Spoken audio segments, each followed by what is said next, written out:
नमस्कार विद्यार्थी मित्रांनो, आज आपण एंडोथर्मिक रिएक्शन्स आणि एक्झोथर्मिक रिएक्शन्स यावर आज आपण अभ्यास करणार आहोत. तर यावर परीक्षेला तुम्हाला 2 मार्कचा क्वेश्चन विचारला जातो. Write down the difference between endothermic and exothermic reactions. आणि परीक्षेमध्ये तुम्हाला काही केमिकल इक्वेशन्स दिले जातात आणि त्याला आयडेंटिफाय करा म्हटलं जातं. कोणतं केमिकल इक्वेशन एंडोथर्मिक आहे आणि कोणतं केमिकल इक्वेशन एक्झोथर्मिक आहे. तर पहिल्यांदा आपण डिफरन्स बघू. What is the difference between endothermic and exothermic chemical reactions. बघा, endothermic reaction, the reaction in which heat is absorbed, the reaction in which heat is absorbed is called a endothermic reaction. ज्या reaction मध्ये heat ऑब्झॉर्ब केली जाते किंवा बाहेरून heat supply केली जाते जेणेकरून रिएक्टंट हीट ऑब्झॉर्ब करतात, अशा रिएक्शन्सला आपण एंडोथर्मिक रिएक्शन असं म्हणत असतो. फॉर एक्झाम्पल बघा, कॅल्शियम कार्बोनेटला आपण हीट दिलं. कॅल्शियम कार्बोनेट डेल्टा, डेल्टा म्हणजे काय असतो? हीट असतो.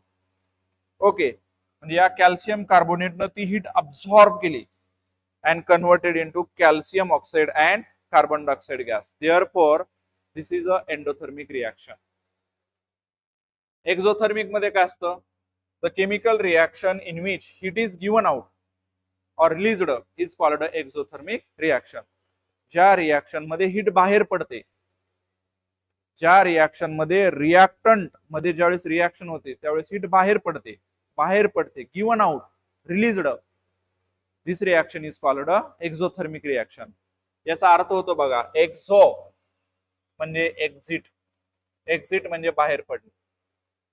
एक्झाम्पल मध्ये कॅल्शियम ऑक्साइड म्हणजे चुना, फॉर एक्झाम्पल पाण्यात टाकला H2O, तर या ठिकाणी कॅल्शियम हायड्रॉक्साइड हे तयार होतं. याच्या व्यतिरिक्त हीट तयार होते, म्हणजे हीट या ठिकाणी बाहेर पडते, प्रोडक्ट साइडला बाहेर पडते.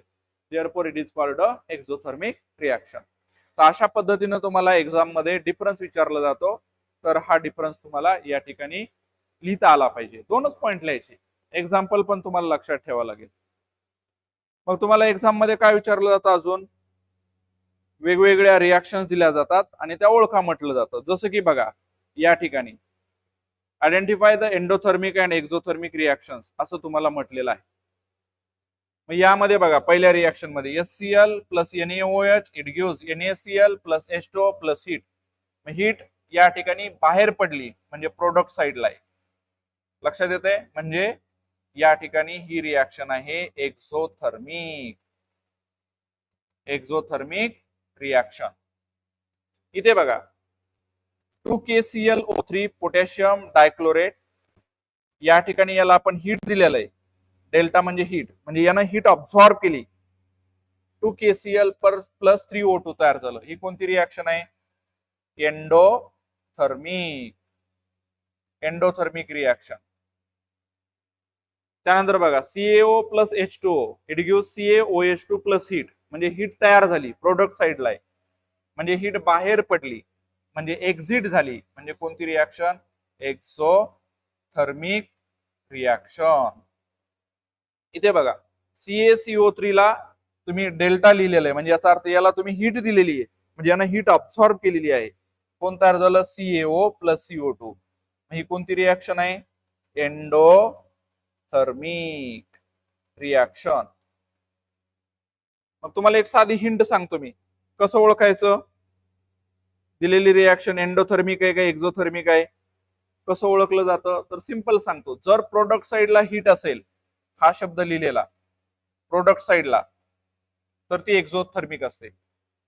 आणि जर ॲरोच्या वर, हे बघा असा ॲरोच्या वर जर डेल्टा असेल, तर ही कोणती रिएक्शन असते? एंडोथर्मिक. लक्षात येते का? Endothermic reaction. ॲरो असेल आणि ॲरोच्या वर डेल्टा असेल, याचा अर्थ काय? या रिएक्टंटनं हीट ऑब्झॉर्ब केलेली आहे. आणि जर प्रोडक्ट साइडला जर हीट शब्द लिहिलेला असेल, कोणत्या साइडला? प्रोडक्ट साइडला. ओके, हा हीट शब्द लिहिलेला असेल तर ही कोणती रिएक्शन असते? Exothermic, exothermic reaction. Exothermic reaction. जसं की बघा इथं हीट आहे प्रोडक्ट साइडला, हे बघा इथं हीट आहे, म्हणजे प्रोडक्ट साइडला हीट आहे याचा अर्थ काय, हीट बाहेर पडली म्हणजे एक्झोथर्मिक. आणि ॲरोच्या वर डेल्टा असेल याचा अर्थ हीट अब्सॉर्ब केली, एंडोथर्मिक. लक्षात येते? Endothermic reaction is the chemical reaction in which heat is absorbed. Exothermic reaction is the chemical reaction in which heat is released or given out. It is called a exothermic reaction. तर अशा पद्धतीने तुम्हाला 1-2-3 मार्कचा question विचारला जातो. मी परत repeat करतो, product साइडला जर हीट असेल हा वर्ड तर ती एक्झोथर्मिक असते, आणि ॲरोच्या वर डेल्टा असेल तर ती एंडोथर्मिक असते. प्रोडक्ट साइडला हीट हा शब्द असेल तर एक्झोथर्मिक, ॲरोच्या वर डेल्टा हा साइन असेल तर एंडोथर्मिक. अशा पद्धतीनं तुम्हाला केमिकल रिॲक्शन्स या ठिकाणी विचारल्या जातात. आयडेंटिफाय करा म्हटलं जातं. हा एक्सरसाइज मधला क्वेश्चन आहे, क्वेश्चन नंबर 8 आपण सॉल्व्ह केलेला आहे. आता याच्यानंतर बघा आपल्याला पुढच्या पॉइंट कडे जायचं आहे. That is nothing but rate of chemical reaction.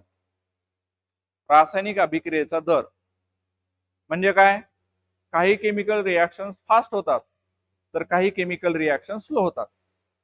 मग ज्या केमिकल रिॲक्शन फास्ट होतात त्यांचा रेट जास्त असतो, म्हणजे त्या पटपट पटपट कंप्लीट होतात, आणि ज्या रिॲक्शन स्लो होतात त्यांच्या रिॲक्शनचा रेट कमी असतो, म्हणजे हळूहळू रिॲक्शन कंप्लीट होत असते. मग आता तुम्ही बघा इथं तुम्हाला या ठिकाणी काही केमिकल चेंजेस दिलेले आहेत, कोणतं स्लो होतं आणि कोणतं फास्ट होतं.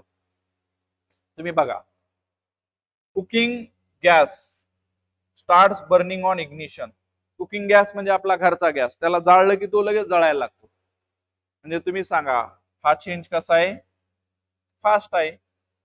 यामध्ये होणारी जी केमिकल रिॲक्शन्स आहे तिचा रेट पण फास्ट असतो. याचा अर्थ काय, रेट ऑफ केमिकल रिॲक्शन,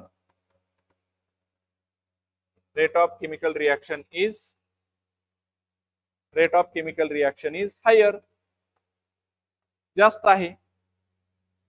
इथं बघा आयरन आर्टिकल अंडरगोज रस्टिंग, लोखंड गंजायला लागतं. हे कसं गंजतं, स्लो. याचा अर्थ काय, rate of chemical reaction is lower. Rate of chemical reaction lower आहे म्हणजे हळूहळू हळूहळू रिॲक्शन व्हायला लागली. तसं बघा, erosion of rocks takes place to form soil. Rocks म्हणजे खडक, खडक या ठिकाणी झिजायला लागतो आणि त्यापासून माती तयार होते. हे पण काय असतं सांगा, स्लो होतं. It takes thousands of years. Alcohol is formed on mixing yeast in glucose solution under the proper condition. Alcohol म्हणजे दारू. दारू तयार होत असताना ती ताबडतोब तयार होत नाही, स्लो प्रोसेस असते. फर्मेंटेशन प्रोसेसला वेळ लागतो.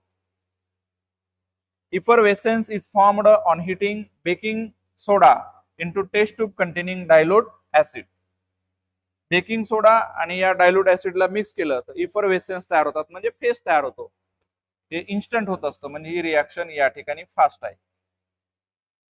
A white precipitate is formed adding dilute sulfuric acid to barium chloride solution. हे पण रिॲक्शन या ठिकाणी फास्ट होत असते, म्हणजे केमिकल रिॲक्शनचा रेट हायर आहे. लक्षात येते? म्हणजे तुम्हाला या काही एक्झाम्पलवरून कळालं, रेट ऑफ केमिकल रिॲक्शन्स हा वेगवेगळ्या रिॲक्शनचा वेगवेगळा असतो. काही रिॲक्शन फास्ट होतात, काही रिॲक्शन स्लो होतात. म्हणजेच काही रिॲक्शनचा रेट फास्ट हायर असतो, काही रिॲक्शनचा रेट स्लोअर असतो. मग हा रिॲक्शनचा रेट कशावर डिपेंड असतो, हा रिॲक्शनचा रेट कशावर डिपेंड असतो,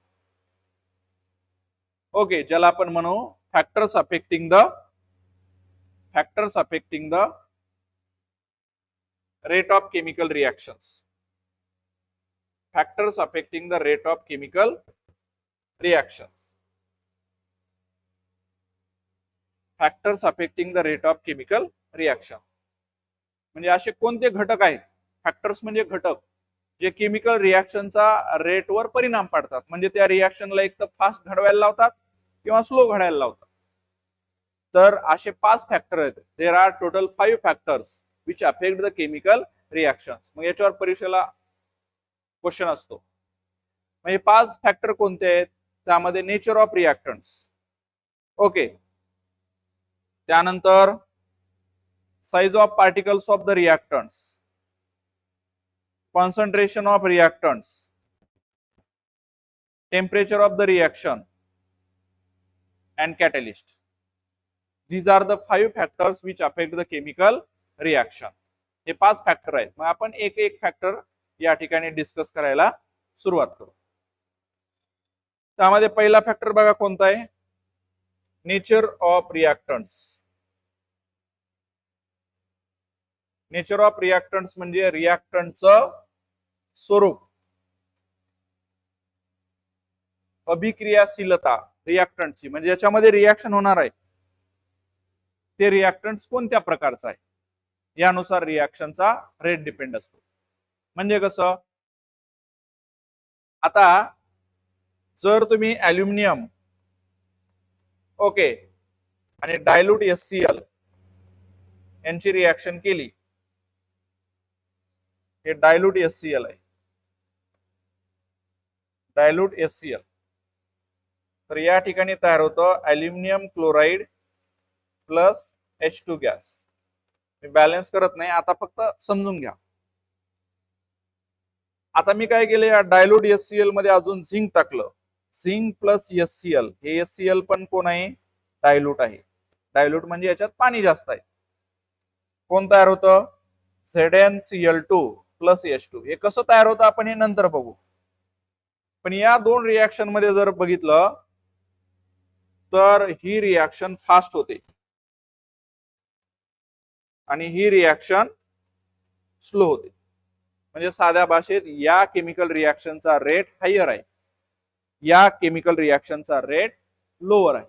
मग असं का, तर लक्षात ठेवा, हे जे रिॲक्टंट आहेत या ठिकाणी हे दोघं आणि या ठिकाणी हे दोघं, मग या दोन रिॲक्टंट मध्ये जर बघितलं आपण तर ॲल्युमिनियमचं नेचर हे मोर रिॲक्टिव्ह आहे झिंक पेक्षा.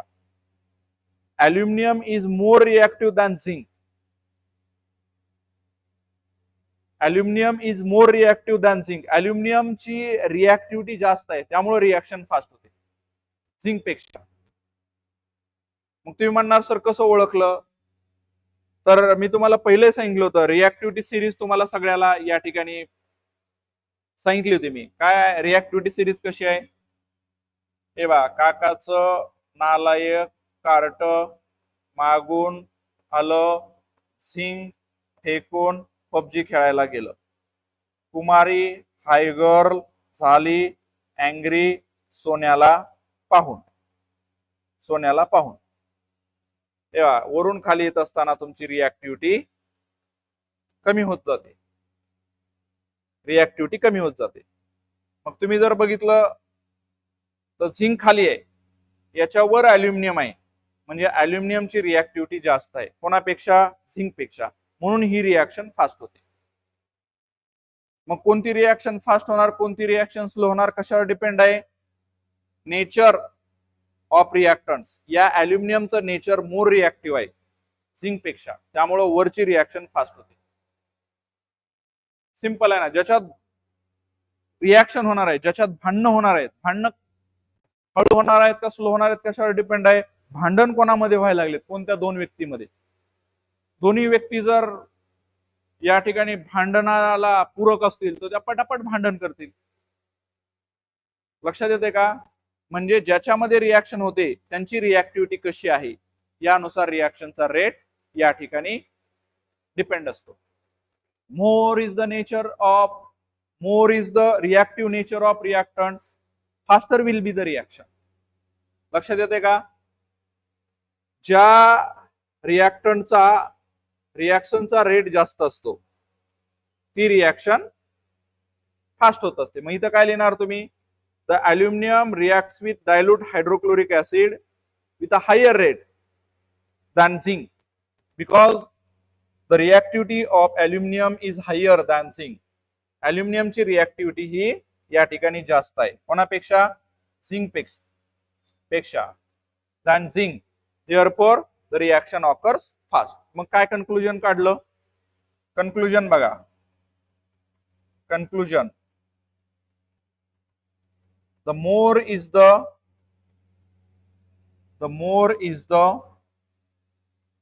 reactive nature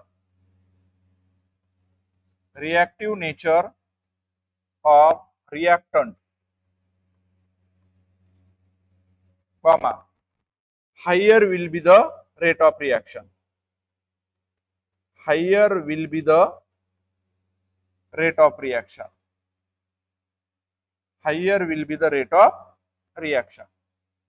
म्हणजेच ती रिएक्शन फास्ट होणार. एक्झाम्पल कळालं ना? एक्झाम्पल मध्ये the reaction of aluminum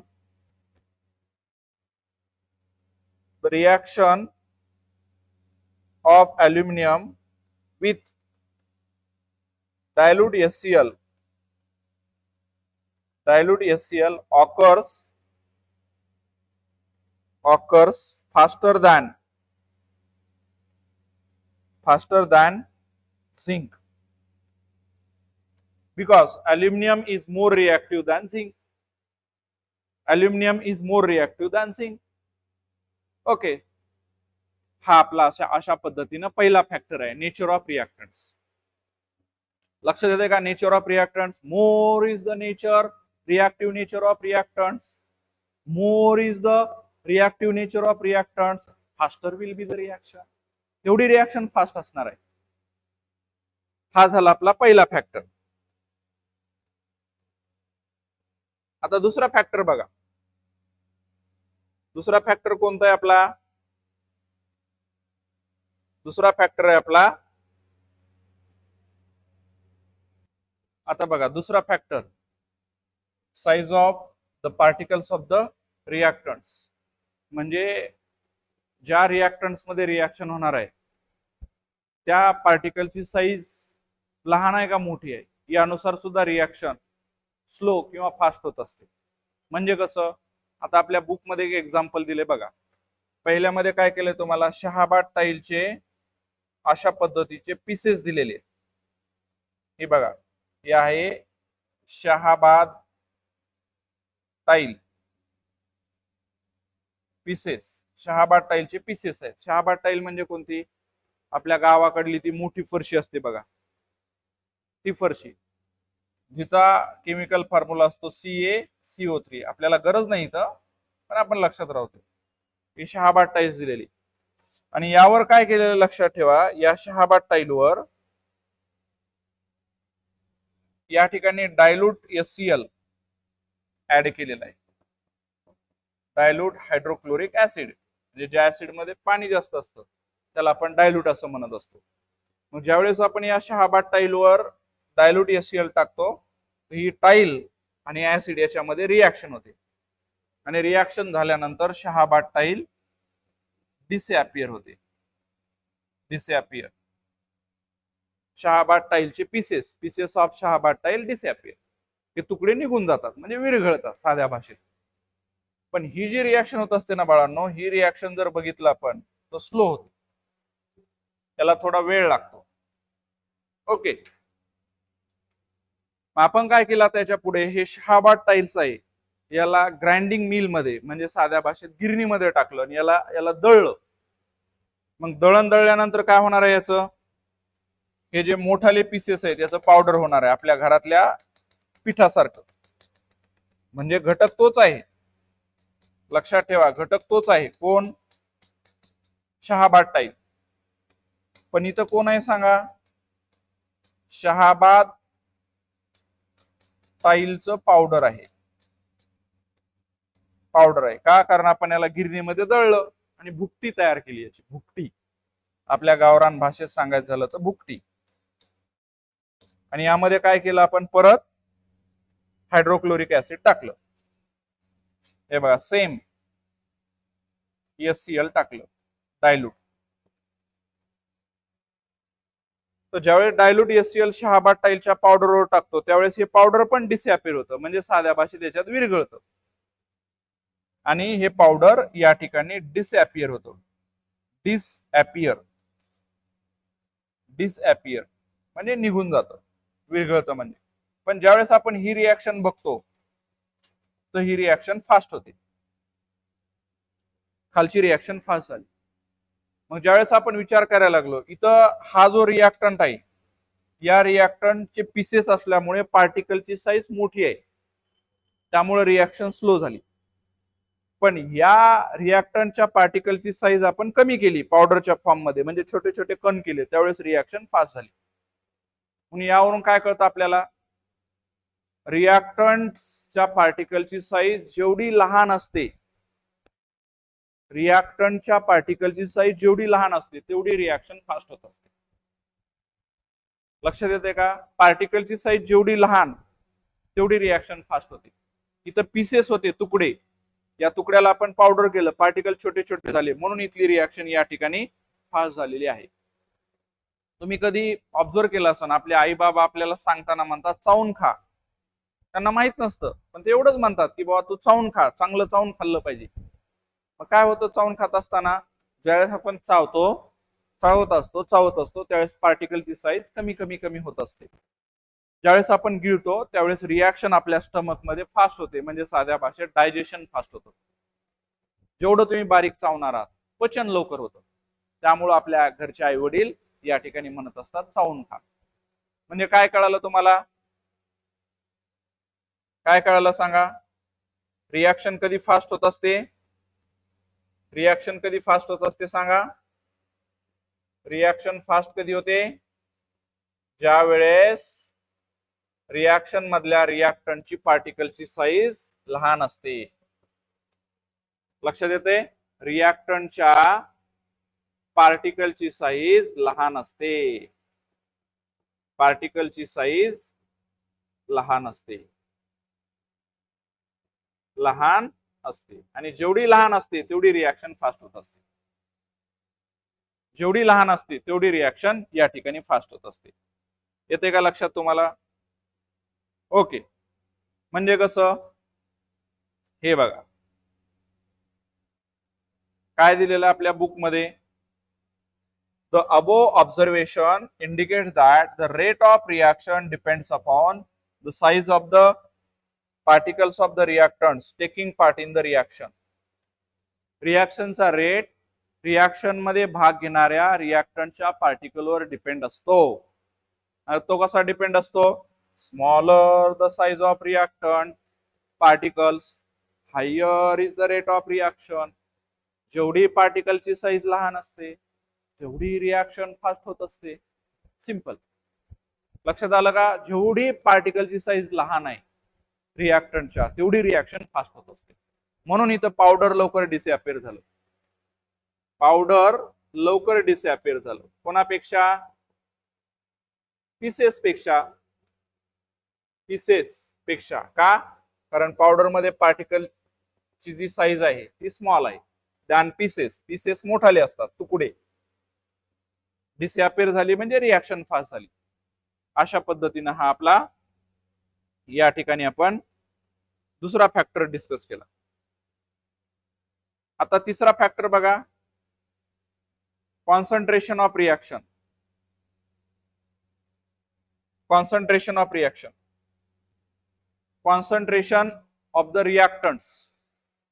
रिॲक्टंट्स म्हणजे ज्याच्यामध्ये रिॲक्शन होणार आहे त्याचं कॉन्सन्ट्रेशन. कॉन्सन्ट्रेशन म्हणजे काय? त्यामध्ये असलेल्या पाण्याचं प्रमाण. आता बघा आपण काय करू, हे शहाबा टाईलच घेऊ, शहाबा टाईलचं पावडर घेऊ. हे बघा हे शहाबाद टाईलचं पावडर आहे.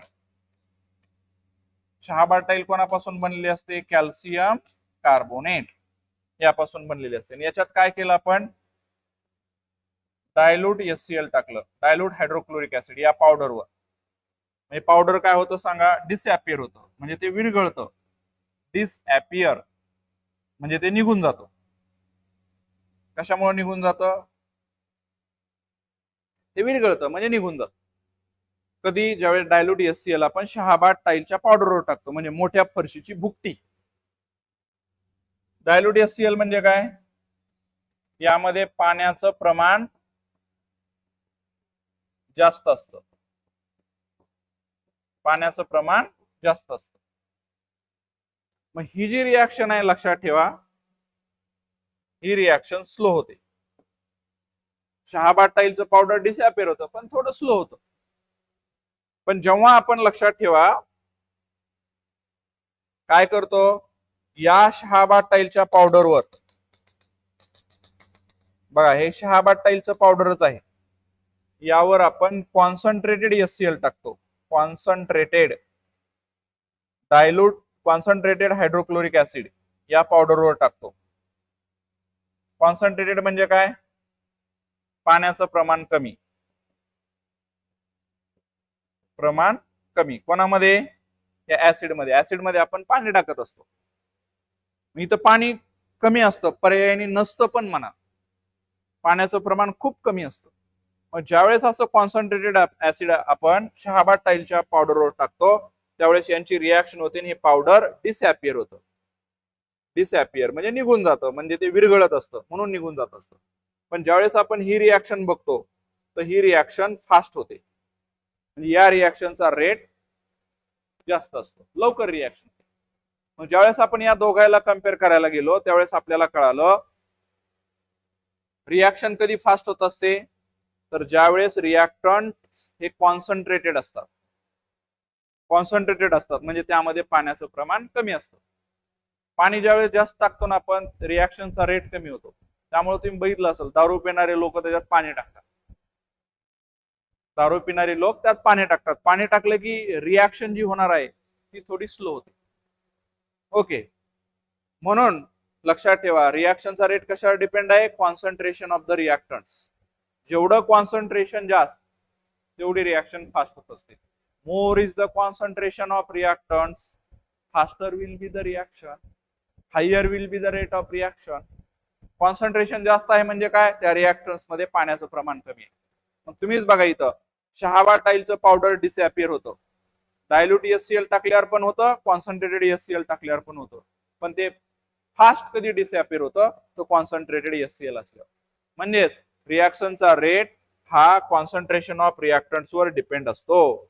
जेवढं कॉन्सन्ट्रेशन जास्त असतं तेवढी रिॲक्शन या ठिकाणी फास्ट होत असते. बघा इथं तुम्हाला इथं कळतं concentrated acid reacts faster than dilute acid, which means that rate of reaction is proportional to the concentration of reactants. म्हणजे जेवढं कॉन्सन्ट्रेशन जास्त तेवढी रेट ऑफ रिॲक्शन जास्त. Higher will be the concentration of reactants, faster will be the reaction. Simple. काय conclusion काढलं तुम्ही? Higher will be the concentration of reactants, faster will be the reaction. Simple. बघा इथं higher is the concentration of reactants in reaction, comma, faster will be the reaction. तेवढी reaction fast होणार आहे म्हणजे काय?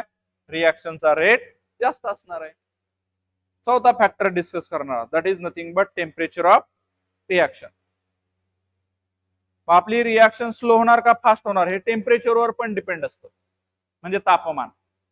म्हणजे जसं एक्झाम्पल मध्ये सांगतो मी, विंटर हिवाळा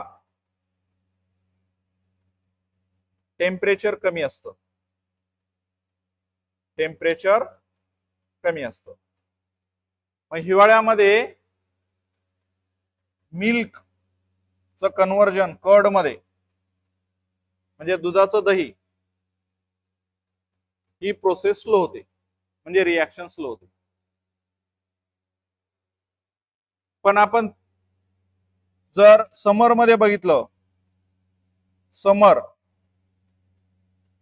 म्हणजे उन्हाळा, इथं टेम्परेचर जास्त असतं. आणि आपण जर बघितलं मिल्क म्हणजे दुधाचं कन्व्हर्जन कर्ड म्हणजे दह्यामध्ये, तर हे फास्ट होतं. म्हणजे उन्हाळ्यात दही लवकर तयार होतं पावसाळ्यापेक्षा. म्हणजे मिल्कचं कन्व्हर्जन कर्ड मध्ये होतं म्हणजे केमिकल रिॲक्शन होते.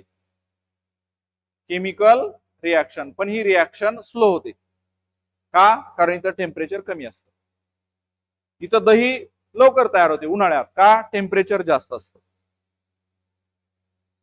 म्हणजे कळालं का? रिॲक्शन फास्ट होणार का स्लो होणार हे टेम्परेचरवर डिपेंड असतं. उन्हाळ्यामध्ये भाजी लवकर खराब होते.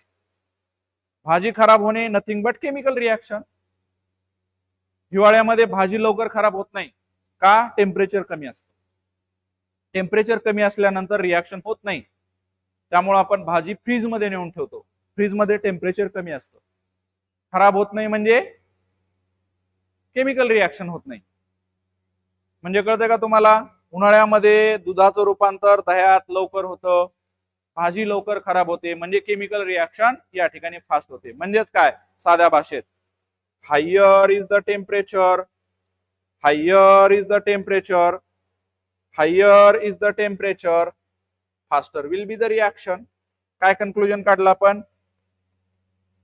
Higher is the temperature, higher is the temperature, comma, faster will be the reaction. Faster will be the reaction. That is, rate of reaction is higher. जेवढं टेम्परेचर जास्त असतं तेवढी रिॲक्शन फास्ट होते. जेवढं टेम्परेचर जास्त असतं तेवढी रिॲक्शन फास्ट होते. म्हणून उन्हाळ्यात लवकर भाजी खराब होते. उन्हाळ्यात दुधाचं रूपांतर दह्यात लवकर होतं. लक्षात येते? कारण टेम्परेचर जास्त असतं. म्हणजे रिॲक्शन स्लो होणार का फास्ट होणार हे टेम्परेचरवर डिपेंड असतं. हा झाला आपला चौथा फॅक्टर. ओके, आता आपण बघणार आहोत पाचवा factor. That is nothing but catalyst. आता कॅटलिस्ट काय असतं? कॅटलिस्ट म्हणजे असा पदार्थ जो रिॲक्शन होत असताना त्यामध्ये टाकला जातो जेणेकरून रिॲक्शन फास्ट होते. रिॲक्शन मध्ये कुठलाही परिणाम पडत नाही, तो म्हणजे कॅटलिस्ट. मराठी भाषेमध्ये सांगायचं झालं तर नारद मुनी. नारद मुनी काय करतो? भांडणं लवकर लावून देतो. तसं हा कॅटलिस्ट आहे. हा रिॲक्शन लवकर करतो. हा एक पदार्थ असतो, रिॲक्शन होत असताना याला जाणून बुजून त्या रिॲक्टंट मध्ये टाकतात जेणेकरून रिॲक्शन फास्ट होईल. ओके, असा पदार्थ म्हणजे कॅटलिस्ट. मग तुम्हाला परीक्षेमध्ये व्हॉट इज कॅटलिस्ट असं पण विचारलं जातं. आपल्या बुक मध्ये काय डेफिनेशन दिलेली बघा. The substance in whose presence the rate of chemical reaction increases without causing any chemical change to it is called a catalyst. म्हणजे केमिकल रिॲक्शन मध्ये कुठलाही फरक न पाडता जो रिॲक्शनचा रेट वाढवतो असा पदार्थ म्हणजे कॅटलिस्ट. ओके, असा पदार्थ म्हणजे कॅटलिस्ट. त्याचं मी प्रॉपर डेफिनेशन तुम्हाला लिहून देतो. कॅटलिस्ट माझ्यासोबत तुम्ही पण लिहून घ्या. कॅटलिस्ट अंडरलाईन करा. It is chemical substance which increases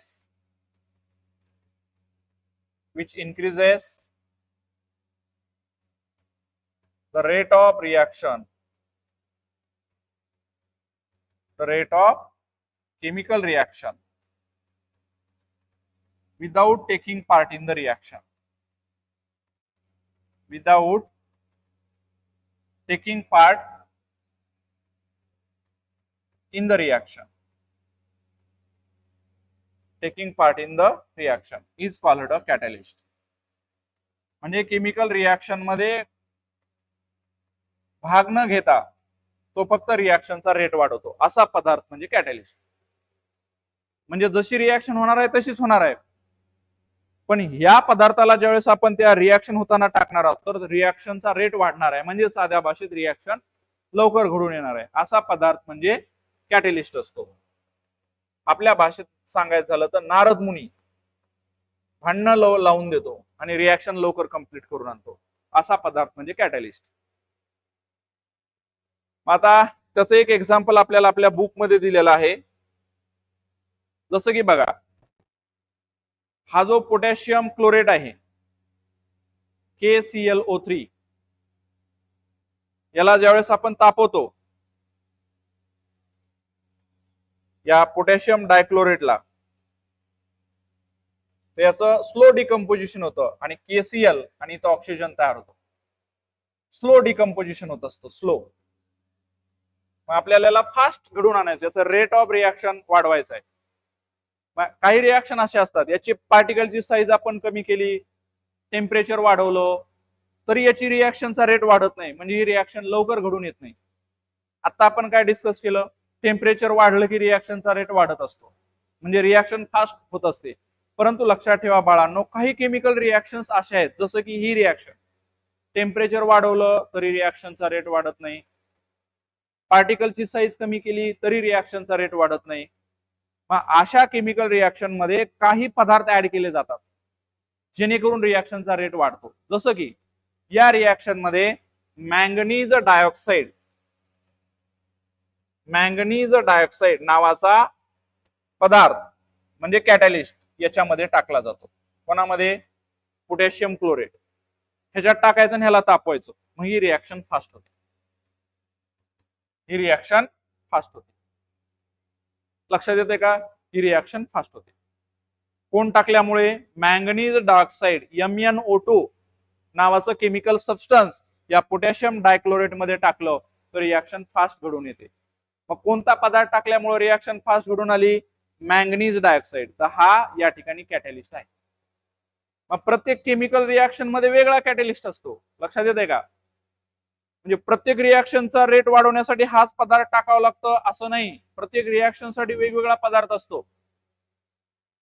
या रिॲक्शन मध्ये मॅंगनीज डायऑक्साईड हा कॅटलिस्ट आहे. हा पदार्थ याच्यात टाकून याला डेल्टा म्हणजे हीट दिलं तर ही रिॲक्शन फास्ट होते. ओके, अजून आपण या ठिकाणी बघितलेलं आहे हायड्रोजन परऑक्साईड. हा नॅचरली डिकम्पोज होतो. हायड्रोजन परऑक्साईडचा काय फॉर्म्युला? H2O पाणी, त्याला 2 लावायचं. हायड्रोजन परऑक्साईड हा लिक्विड असतो, नॅचरली डिकम्पोज होतो आणि याच्यापासून कोण तयार होतं? H2O plus O2. हा गॅस तयार झाला प्रोडक्ट साइडला, म्हणून वर जाणाऱ्या एरोन आपण या ठिकाणी दाखवत असतो. आता मी काय करतो, बॅलन्स होण्यासाठी इथं 2 घेतो. हे बघा, हायड्रोजन किती झाले? 4, म्हणून इथं 2 घेतो. 2 दोन्ही 4. ऑक्सिजन किती झाले? 2 दोन्ही 4. हे बघा, हे 2 आणि हे 2 4. हे डिकम्पोजिशन ऑफ हायड्रोजन परऑक्साईड आहे. मग हे होत असताना हे स्लो होतं, पण याच्यामध्ये ज्यावेळेस तुम्ही मॅंगनीज डायऑक्साईड नावाचा केमिकल सबस्टन्स ऍड करता तर ही रिॲक्शन फास्ट होते. मॅंगनीज डायऑक्साईड जर तुम्ही याच्यात टाकला तर या ठिकाणी ही रिॲक्शन फास्ट होते. म्हणजे हा मॅंगनीज डायऑक्साईड आहे, या रिॲक्शन मध्ये कोण आहे? कॅटलिस्ट आहे. तर कॅटलिस्ट मुळे काय होत असतं? नेहमी लक्षात ठेवा, रिॲक्शनचा रेट वाढत असतो. रिॲक्शन रेट इन्क्रीजेस, रिॲक्शनचा रेट वाढत असतो. तर कॅटलिस्ट म्हणजे काय? दुसरं तिसरं कोणी नसून असा एक पदार्थ जो रिॲक्टंट मध्ये टाकला की रिॲक्शन फास्ट होते. तो वेगवेगळ्या रिॲक्शन मध्ये वेगवेगळा असतो. पण या हायड्रोजन परऑक्साईडचा रेट वाढवण्यासाठी जर तुम्ही मॅंगनीज डायऑक्साईड टाकला, हा पदार्थ, तो रिॲक्शनचा रेट वाढतो, म्हणजे हा कॅटलिस्ट आहे. मग तुम्हाला कधी कधी what is catalyst? Write down any 2 example of the chemical reactions where catalyst is used. अशा 2 केमिकल रिॲक्शन्सला ज्या ठिकाणी कॅटलिस्ट वापरला जातो. तो तुम्ही हायड्रोजन परऑक्साईडची एक लिहा आणि पोटॅशियम डायक्लोरेटची एक रिॲक्शन लिहा. तर अशा पद्धतीने हा कॅटलिस्ट म्हणजे दुसरं तिसरं कोणी नसून हा केमिकल सबस्टन्स आहे जो रिॲक्शनची रेट वाढवतो. म्हणजे साध्या भाषेत नारद मुनी आहे. रिॲक्शन मध्ये कुठलाही फरक पडत नाही, फक्त रिॲक्शन लवकर घडून आणतो, असा पदार्थ म्हणजे कॅटलिस्ट. अशा पद्धतीनं हे 5 फॅक्टर्स आहेत. अशा पद्धतीने हे 5 फॅक्टर्स आहेत जे रिॲक्शनचा रेट वाढवतात. मग कोणते 5 पदार्थ आहेत जे रिॲक्शनचा रेट वाढवतात? ज्याला आपण म्हणत असतो फॅक्टर्स अफेक्टिंग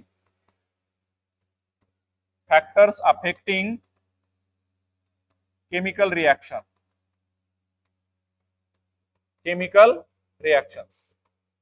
मग तुम्हाला विचारलं होतं what are the factors which affect the chemical reaction. मग तुम्ही लिहायला पाहिजे there are 5 factors which affect the chemical reaction. मग हे 5 फॅक्टर कोणकोणते आहेत? तर हे बघा, रिॲक्टंट च्या रिलेटेड काही फॅक्टर आहेत, ज्यामध्ये पहिलं nature of reactant,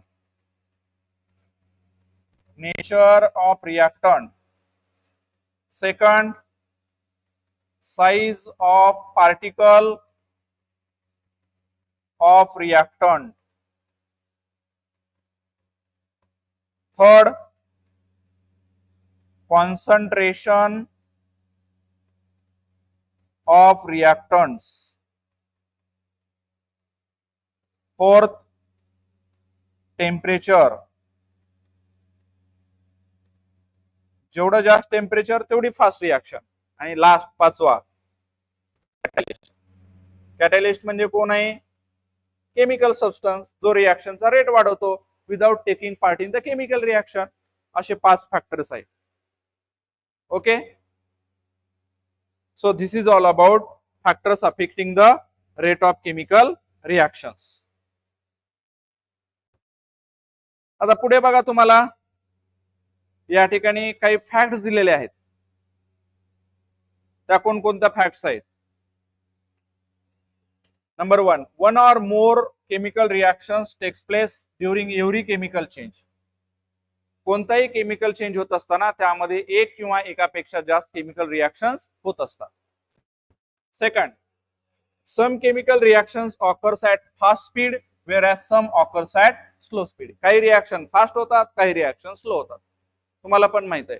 for example rusting of iron, लोखंड गंजणे स्लो होते. Burning of cooking gas fast जळतो. Strong acid and strong base react instantaneously, म्हणजे ताबडतोब. ऍसिड आणि बेस दोघं जर स्ट्रॉंग असेल तर रिॲक्शन फास्ट होते. म्हणजे याच्यामध्ये पाण्याचं प्रमाण कमी असतं, म्हणजे कॉन्सन्ट्रेटेड असतं. इन आवर बॉडी एन्झाइम्स म्हणजे विकर chemical increases the rate of physiological reaction. आपल्या पोटामध्ये रिॲक्शन फास्ट घडून आणण्याचं काम एन्झाइम्स करतात. म्हणजे एन्झाइम्स आपल्या बॉडीमध्ये एक प्रकारचे कॅटॅलिस्ट आहेत, रिॲक्शन फास्ट घडून आणतात, म्हणजेच डायजेशन लवकर होतं. पेरिशेबल फूडस्टफ म्हणजे नाशवंत खाद्यपदार्थ. खाद्यपदार्थ पेरिशेबल म्हणजे नाशवंत, खराब होणारे. Gets preserved longer in the refrigerator.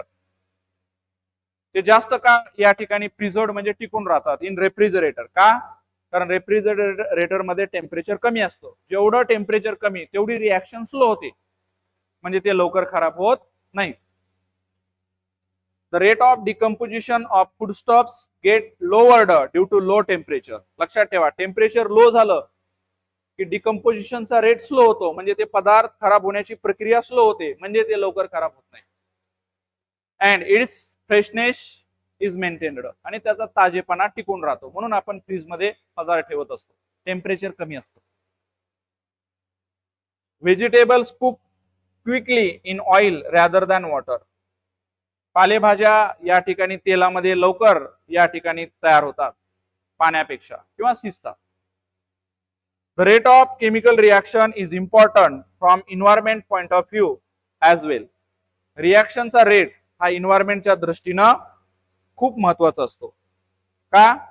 कारण या रिॲक्शन नुसार या इन्व्हायरमेंट मध्ये काही घटक तयार होत असतात, काही घटक निघून जात असतात.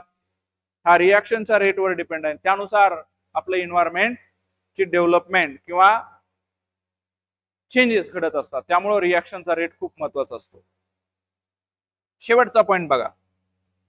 The ozone layer in the earth atmosphere protects the life on earth from the ultraviolet radiation of the sun. सूर्यापासून येणारे UV रेज हा आपल्या अर्थच्या बाजूला असणारा ओझोन लेअर आपल्यापर्यंत येऊ देत नाही आणि आपल्याला या ठिकाणी संरक्षण भेटतं. The process of depletion and maintenance of these layers depends upon the rate of production and destruction of ozone molecules. मग हे ओझोनचे मॉलिक्यूल आपल्यासाठी चांगले असतात, मग ते तयार पण होत असतात आणि डिसअपिअर पण होत असतात. मग तयार होण्याचा रेट आणि डिसअपिअर होण्याचा रेट हा सारखा असला पाहिजे, तरच आपण या ठिकाणी टिकून राहणार आहोत. म्हणून लक्षात ठेवा, रेट ऑफ रिॲक्शन केमिकल एन्व्हायरमेंटच्या दृष्टीनं खूप महत्वाचा असतो. The chemical reactions are profitable in the chemical factories if the rate is fast. इंडस्ट्रीमध्ये काय असतं, रेट जेवढा फास्ट तेवढी रिॲक्शन फास्ट होणार, म्हणजे तेवढा प्रोडक्ट लवकर तयार होणार. जेवढा प्रोडक्ट लवकर तयार होणार तेवढा आपण बाजारात लवकर विकणार आणि तेवढे लवकर पैसे मिळवणार. म्हणून लक्षात ठेवा, फॅक्टरीमध्ये रेट ऑफ केमिकल रिॲक्शन हा नेहमी फास्ट असला पाहिजे, म्हणजे प्रोडक्ट लवकर तयार होतील, म्हणजे बाजारात आपण लवकर नेऊन विकणार, तेवढे लवकर आपल्याला पैसे मिळणार. अशा पद्धतीचे हे काही पॉइंट आहेत, हे पॉइंट तुम्हाला लक्षात ठेवायचे. ओके, धन्यवाद.